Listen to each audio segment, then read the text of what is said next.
İndi isə şüşə silən silgəclərimizin istifadə qaydasını sənə izah edirəm. Bax, dönmə siqnalı sol əlimizə yaxındır, düzdürmü? İşıq cihazlarını oradan idarə edirik. O ayrı. Ancaq bizim şüşə silən silgəclərimizin idarə olunması sağımızdakı dəstəkləndir. Bax, o dəstəyi bir pillə aşağı elə. Bir pillə. Bax, indi şüşə silərimiz fasilələrlə işləyir, dayanır, işləyir, dayanır. Yağışlı havalarda, yəni çiskin yağış yağanda bundan istifadə edirik. İndi həmən o silgəc ki var, o çubuğu bir pillədə aşağı elə. Aha. Bax, indi dayanmadan işləyir, düzü. Bu artıq intensiv yağış yağanda bundan istifadə edir, aramsız yağış yağanda. İndi o silgəci bir dəfə də aşağı elə.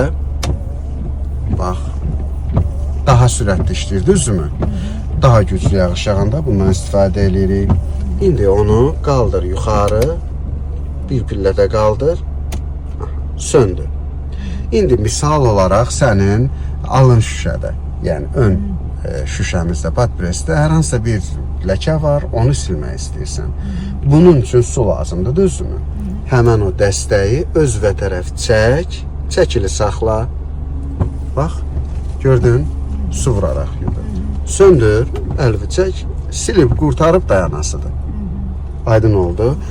Yəni, bunlar ki var, bunlar sənə indi izah olunmalıdır. Bayaq da sənə vurğuladım. Əgər sən bunları burada öyrənməsən, sükan arxasında avtomobil idarə etdiyin halda yağışa düşsən, sən bunu axtarıb tapana kimi fikrin burada qalacaq, gedib qəza eləyəcəksən. Allah qorusun. Aydın oldu.